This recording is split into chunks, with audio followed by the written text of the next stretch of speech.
जो अभी तक हमने बायोटेक में पढ़ा है तकनीक, इस तकनीक का क्या करने वाले अब हम लोग यूज करने वाले, प्रयोग करने वाले। ठीक है, कहां कहां प्रयोग कर सकते हैं वो एक एक करके देखेंगे हम लोग कि भाई कहां कहां पर इसका प्रयोग कर सकते हैं।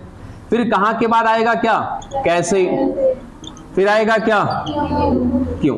तो इन तीनों का जवाब हमको इस चैप्टर में मिलेगा। बात समझे। इसमें से आपको एक एग्जांपल हमने हिंट कर दिया था, क्या, फ्लेवर सेवर टमाटर। अब देखो नाम में क्या रहा, फ्लेवर, फ्लेवर माने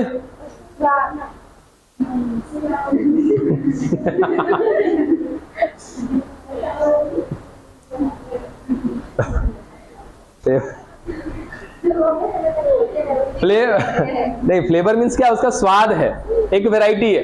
ठीक है, तो फ्लेवर हो गया। उसके बाद क्या बोला, सेवर,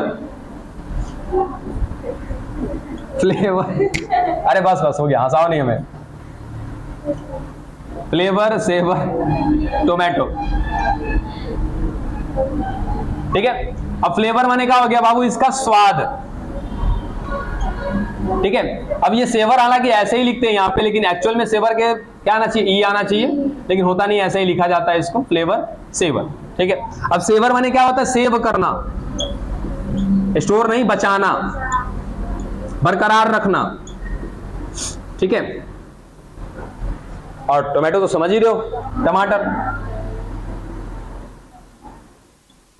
अब सिंपल सा एक बात बताओ, आपके पास ना एक टमाटर है, अब कितने दिनों तक आप इसको सुरक्षित रख सकते हो, 4 दिन, 5 दिन, 6 दिन। ठीक है, इसके बाद क्या होगा, सड़ने लगेगा, पकने लगेगा, डे बाई डे क्या होता जाएगा, धीरे धीरे ये पकता जाएगा। पकने के पीछे का कारण क्या, ये कारण मालूम चल जाए तो आपको पूरा जवाब मिल जाएगा।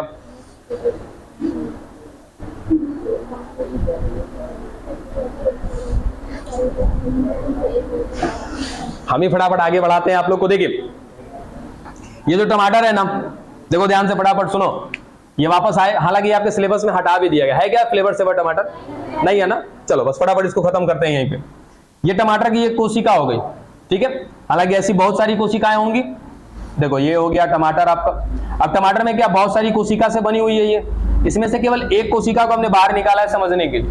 ठीक है, अब इसके कोशिका की जो अगर मैं बात करूंगी, पादप की कोशिका है ना, तो पादप की कोशिका में क्या मिलता है, कोशिका झिल्ली की कोशिका भित्ति, कोशिका भित्ति मिल रहा है। ये लो, ये क्या हो गया इसका, कोशिका भित्ति हो गया।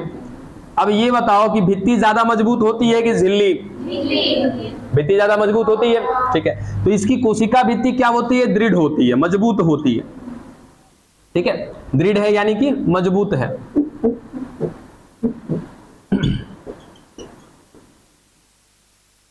ठीक है, अब इसके कोशिका भित्ति में बच्चा जो मजबूत है, जो दृढ़ है, इसके अंदर पाया जाता है पेक्टिन, जो इसकी मजबूती को बनाए रखता है, यानी कि इसके कोशिका भित्ति की दृढ़ता को बनाए रखता है। ठीक है, अब ये बताओ कि मैं बायोटेक में करता क्या हूं, या आप लोग बायोटेक में अभी तक क्या समझे हो कि बायोटेक में क्या किया जाता है, उत्पाद बनाया जाता है। अपने अच्छे वाले जीन को किसी परपोषी में डाल करके उत्पाद बनाते हैं, ये तो एक सीन है ही।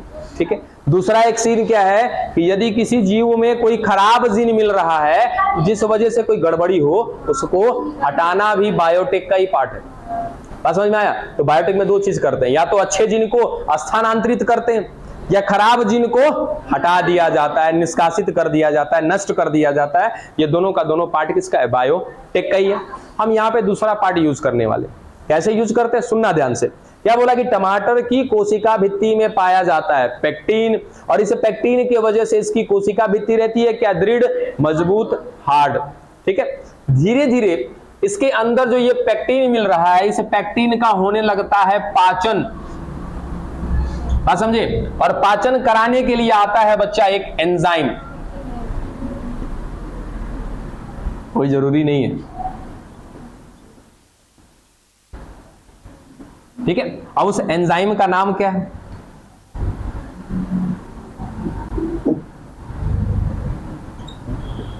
Poly glyco यूरिनेज।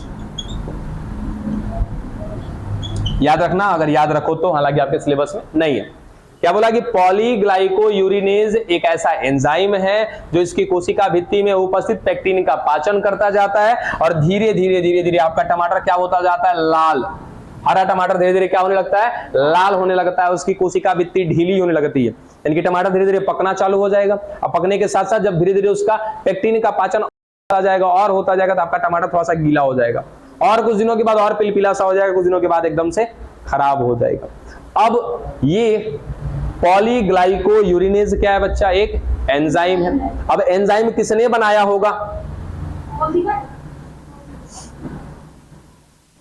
अगर मैं यहां पे जीन लिखूं तो किसी को आपत्ति, ये जीन ने क्या बनाया होगा, एक एंजाइम बनाया होगा। हमारे जीन भी क्या करते हैं, हमारे लिए एंजाइम बना करके देते हैं ना, वैसे ही इसे टमाटर की कोशिका में ही पाया जा रहा है क्या, इसका डीएनए। लो ये टमाटर की कोशिका, इसका क्या है, डीएनए। इसके डीएनए में मिल रहा है एक जीन और ये जीन क्या बना रहा है, एक एंजाइम जिसका नाम है क्या, पॉलीग्लाइकोयूरिनेज। और यही एंजाइम क्या कर रहा है कि इसकी कोशिका भित्ति में उपस्थित पेक्टिन का पाचन करते जा रहा है, जिसके वजह से इस टमाटर की कोशिका भित्ति की दृढ़ता क्या होती जा रही है, कम होती जा रही है, जिस कारण से धीरे धीरे आपका टमाटर क्या होता जाएगा, गीला होता जाएगा, यानी कि डे बाय डे वो और तेजी से पकता जाएगा। अब पक करके लास्ट में एकदम इतना ज्यादा पक जाएगा कि वो खत्म हो जाएगा कहानी उसकी। ठीक है, अब सोचो कि यदि मैंने इस जीन को यहां से हटा दिया तो क्या ये पॉलीग्लाइकोयूरिनेज बनेगा क्या, आज यदि ये नहीं बनेगा तो क्या पेक्टिन का पाचन इतनी जल्दी हो जाएगा क्या, नहीं होगा तो क्या इसकी दृढ़ता बनी रहेगी क्या, कुछ लंबे समय तक क्या मैं इसके स्वाद को बचा सकता हूं क्या। इसी प्रक्रिया को कहीं ना कहीं नाम लेकर, सॉरी इसी प्रक्रिया को दोहराते हैं हम किसमें, बायोटेक में। बायोटेक के दौरान ये सब काम करते हैं और जो टमाटर बनता है इसको क्या नाम दिया जाता है, फ्लेवर सेवर टमाटर। अब ऐसे टमाटर को जिसमें से हमने इसके एक जीन को गायब कर दिया है, जो जीन क्या कर रहा था, एक एंजाइम बना रहा था, कौन सा एंजाइम, पॉलीग्लाइकोयूरिनेज। ये क्या कर रहा था बच्चा, इसकी कोशिका भित्ति में उपस्थित पेक्टिन का पाचन कर रहा था। अब ना ये जीन है, ना ये एंजाइम है और ना ही इसके पेक्टिन का पाचन जल्दी हो पाएगा। जब पेक्टिन का पाचन यदि नहीं हो पाएगा, लंबे समय तक इसके कोशिका भित्ति में बना रहेगा, तो लंबे समय तक इसकी कोशिका भित्ति क्या रहेगी, दृढ़ रहेगी। समझे, तो ये था कि आपका फ्लेवर सेवर टमाटर, फिलहाल आपके सिलेबस में नहीं है। समझते हैं, जैसे कि ये ओवरव्यू है कि कहां पे यूज करने वाले हम लोग। सबसे पहला बिंदु क्या देखा आपने, रसायन शास्त्र। अब रसायन शास्त्र कहने का मतलब ठीक बच्चा, कहीं ना कहीं हम लोग चिकित्सा में, मेडिकल में क्या दवाइयां बनाते हैं क्या, ठीक है, तो दवाइयों को बनाने में कहीं ना कहीं किसका उपयोग करेंगे बाबू, हम लोग बायोटेक का इस्तेमाल करने वाले, जैव प्रौद्योगिकी का इस्तेमाल करने वाले। सीधा सीधा एग्जाम्पल आपके सामने पड़ा है, आपके कोरोना का जो टीका लगाया आपको, वो कोरोना का टीका कैसे तैयार किया गया है, बायोटेक की मदद से तैयार किया गया।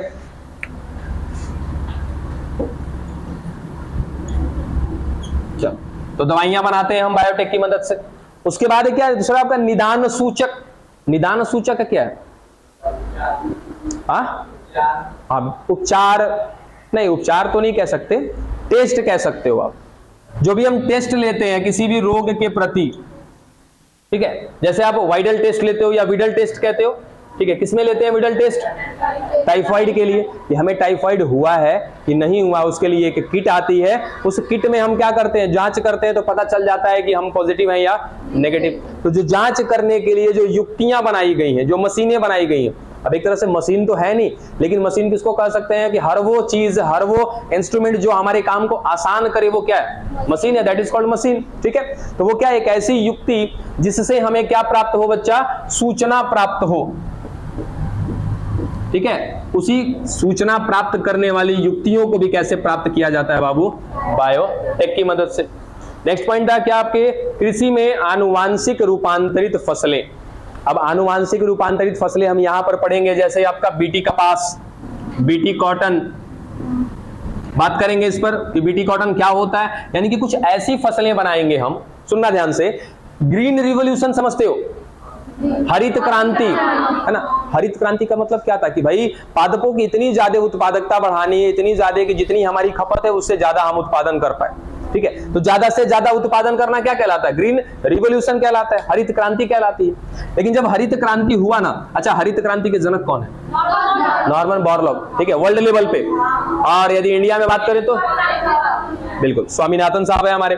अब उस समय जब ग्रीन रिवॉल्यूशन आया, जब हरित क्रांति आई, तो बहुत सारे पौधों पर विशेषकर ध्यान दिया गया कि भाई ज्यादा से ज्यादा क्या करनी है, हमें फसलें उत्पादित करनी है, फसलें उत्पादन करनी है, ठीक है।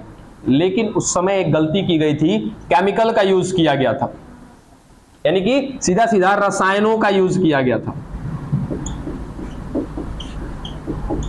ठीक है। ग्रीन रिवॉल्यूशन में आज भी अगर हम बात करें तो किसका यूज किया जाता है, रसायन का, दवाइयों का यूज किया जाता है। अब मान लो हमारी फसलों पे लग रहे हैं कीड़े लग रहे हैं, तो कीड़े लग रहे हैं तो कीड़े से बचने के लिए क्या करना पड़ेगा, कीटनाशी डालना पड़ेगा। तो हमने इसके ऊपर क्या डाल दिया, पीड़कनाशी डाल दिया, कीटनाशी छिड़क दिया।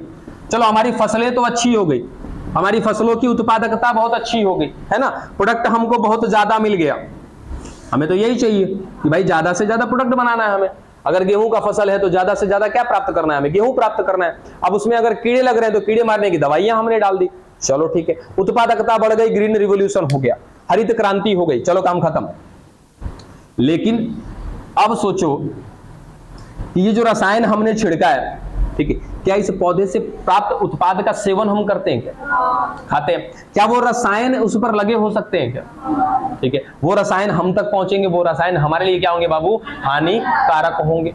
दूसरा चीज कि चलो मान लिया जाए कि वो फसल हम नहीं खाते, जैसे अभी एग्जांपल लिया था बीटी कपास का, ठीक है, तो कॉटन हम लोग खाते नहीं है, कॉटन का उपयोग करते हैं, कपड़े पहनते हैं, रेसे वगैरह बनते हैं, ठीक है, तो उसको तो चलो खाते नहीं, उससे क्या नुकसान है भाई। तो मान लिया जाए कि ये सारे के सारे पौधे किसके, कॉटन के हैं, ठीक है, इस पर हमने रसायन छिड़क दिया। अब जब बरसात होगी या बारिश होगी तो क्या ये रसायन यहाँ की मृदा में फैल जाएंगे क्या, इस मिट्टी में फैलेंगे क्या, यहाँ से ये ग्राउंड वाटर तक चले जा सकते हैं क्या।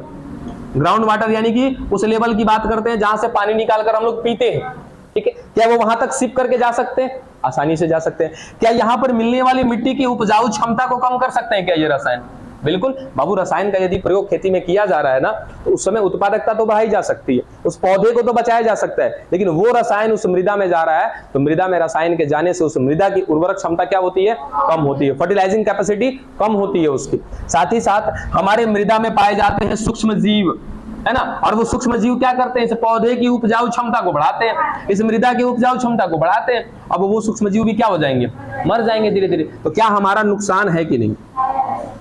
तो हम क्या करने वाले हैं भाई, तो ऐसे रासायनिक खेती को क्या करेंगे, अलविदा। और हम लोग क्या करेंगे, बायोटेक की मदद से करेंगे क्या, खेती, ठीक है। जब ऐसा देखा गया कि ग्रीन रिवॉल्यूशन में रसायनों का प्रयोग किया जाता है और ये रसायन हमारे लिए खतरनाक हैं, तब जाकर के क्या स्टार्ट किया गया, organic farming. Organic farming, organic farming का मतलब कार्बनिक खेती, ठीक है, जिसमें हम कहीं ना कहीं गोबर का या फिर आपके ह्यूमस का प्रयोग करते हैं, केचुए का प्रयोग करते हैं, ठीक है, उनको लाया गया। लेकिन ये क्या थोड़ा सा स्लो प्रोसेस है, ठीक है। अब स्लो प्रोसेस होने की वजह से जितना तेजी से हमारी जनसंख्या बढ़ रही है ना, उस हिसाब से ऑर्गेनिक फार्मिंग तो बहुत अच्छा है, कोई दिक्कत नहीं, बहुत बेस्ट है ये, लेकिन इस हिसाब से चल पाना भी क्या है, मुश्किल है, ठीक है। तो हमने क्या किया, बायोटेक की मदद से कुछ ऐसी फसलें तैयार कर दी। अब मान लो कि यहाँ पे रसायन छिड़क रहे थे, तो रसायन से हमारे कीड़े मर जा रहे थे, लेकिन वो रसायन कहाँ चले जा रहे थे, मिट्टी में, जिससे हमारा नुकसान हो जा रहा था। तो हम क्या करेंगे कि ऐसा पौधा तैयार करेंगे जो पौधा खुद किससे लड़ सकता है, कीट से लड़ सकता है, कीट से लड़ सकता है। इसका मतलब इन द सेंस कि ये कीट इस पौधे का कुछ भी बिगाड़, हम दवा छिड़कते थे क्यों, ताकि ये कीट इस पौधे को खा नहीं पाए, नुकसान नहीं पहुंचा पाए। हमने बायोटेक की मदद से ही एक ऐसा फसल तैयार कर दिया कि जिस फसल को कीट से किसी प्रकार का कोई नुकसान नहीं होगा, ठीक है। तो इसको कहते हैं क्या बच्चा, हम लोग आनुवांशिक रूपांतरित फसलें। तो आनुवांशिक रूपांतरित फसलें भी तैयार करेंगे हम लोग।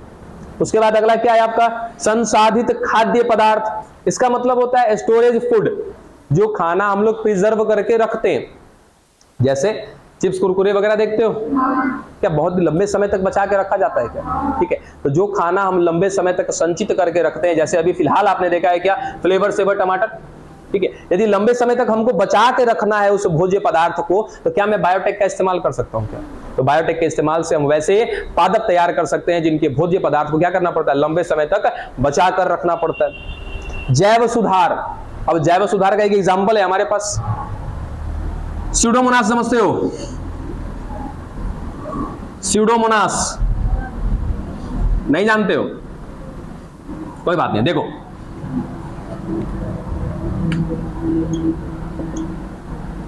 जैव सुधार करना है हमें। अब जैव सुधार का मतलब क्या है, सीधा सीधा अर्थ से, ठीक है, पृथ्वी लेटर आप लोग को जस्ट एक लास्ट टॉपिक सुन के चले जाइएगा, ठीक है। अब हमारी पृथ्वी पर क्या हो रहा है बच्चा, बहुत ज्यादा गंदगी बढ़ती जा रही है। जैसे अगर हम बात कर ले सीधा सीधा आपके समुद्र का, सी का, क्या यहाँ पर तेल निकालने वाली कारखाने होते हैं क्या? समुद्र में होते हैं ना। क्या बहुत सारी जहाजें चलती हैं क्या? ठीक है। अब वो जहाजें तेल पर ही चलती हैं, तेल का कारखाना है, ठीक है, या तेल का कारखाना है तो इस पानी में बहुत ज्यादा क्या होगा, तेल की मात्रा भी होगी, ठीक है। साथ ही साथ यहाँ पर जहाज वगैरह भी चल रही है, तो ये जहाज भी क्या करते हैं, अपने अपशिष्ट को निकाल करके यहीं पर छोड़ देते हैं पानी में। यानी कि पानी में पूरा का पूरा क्या भरा पड़ा है बाबू, तेल। इस तेल की वजह से क्या जलीय जीव प्रभावित होंगे क्या? बिल्कुल प्रभावित होंगे। और क्या जलीय जीव हमारे जीवन का एक हिस्सा है? बिल्कुल है भैया। पूरा का पूरा पारिस्थितिक तंत्र गड़बड़ा जाएगा। पढ़ा है ना इकोसिस्टम? इकोसिस्टम मतलब पारिस्थितिक तंत्र। और एक यदि पारिस्थितिक तंत्र से कोई भी एक बंदा यदि गायब हो जाए, एक समूह यदि गायब हो जाए, पूरा पारिस्थितिक तंत्र गड़बड़ा जाएगा, ठीक है। जैसे अगर यहाँ पर शाकाहारी जो जीव हैं, उन शाकाहारी जीव को खाने वाले कौन है? मांसाहारी जीव। अब सोचो कि यदि शाकाहारी जीवों की संख्या एकाएक खत्म हो जाए, मांसाहारी क्या करेंगे? भोजन तो मिलेगा नहीं। अब क्या करेंगे? तुरंत हमारे डाइनिंग टेबल पे आ जाएंगे। मतलब अब मांस तो मिलेगा नहीं, तो अब हमारे पास तो मांस है ना, हम लोगों के पास पहुंचेंगे ना, पूरा एकदम सिस्टम ही गड़बड़ा देंगे, ठीक है ना। तो अब यहाँ पर बाबू तेल मिल रहा है, यहाँ पर जो जलीय जीव हैं इनका पूरा सिस्टम खराब हो जाएगा। तो हमने बायोटेक की मदद से एक ऐसा जीवाणु बनाया है, इसका नाम है क्या? स्यूडोमोनास। स्यूडोमोनास, हालांकि स्यूडोमोनास पहले से है, यह जीवाणु ही है, एक बैक्टीरिया ही है, लेकिन इस बैक्टीरिया में हमने क्या कर दिया है, तो बायोटेक की मदद से इसके जीनोम में लाया है परिवर्तन, चेंज। और ऐसा चेंज लाया ना, ये बैक्टीरिया जानते हो क्या करेगा? इस तेल को खा जाएगा। बात समझे? यानी कि इस समुद्र में मिल रहे तेल का पाचन कर देगा कौन? एक ऐसा बैक्टीरिया जिसका नाम है स्यूडोमोनास, जिसको तैयार किया हमने कैसे? बायोटेक की मदद से। इसमें एक ऐसा जीन डाला है जिस कारण से इसके अंदर बन रहे हैं कुछ ऐसे रसायन, और वो रसायन की मदद से क्या करता है कि समुद्र में मिलने वाले तेलों का ये पाचन कर देता है। क्या हमने जैविक रूप से सुधार कर लिया क्या? ठीक है, तो जैव सुधार भी किया जा सकता है बच्चा बायोटेक की मदद से। और एक अंत बिंदु आपका क्या दिख रहा है इसमें? अपशिष्ट प्रतिपादन व ऊर्जा उत्पादन, इसको पहले ही पढ़ा चुके हैं। क्या हमने एक क्या बोला था, सीवेज ट्रीटमेंट, अरे उसको एक और नाम दिया था, वाहितमल उपचार, हिंदी में बोलते हैं वाहितमल उपचार। क्या वाहितमल उपचार के दौरान भी हमने कुछ जीवों का प्रयोग किया था क्या? याद आ रहा है? तो उस वाहितमल उपचार के दौरान भी हम लोग किसका उपयोग करते हैं बच्चा? बायोटेक का। बस यहीं पे क्लास रोकते हैं आप लोगों की, ठीक है। बाकी हमने इतना तो जान लिया कि कहां कहां यूज करते हैं। अब एक एक करके पढ़ेंगे बाबू, कैसे कैसे करते हैं और क्या क्या उत्पाद हम प्राप्त करते हैं। कल के लिए आपको टॉपिक बता दें।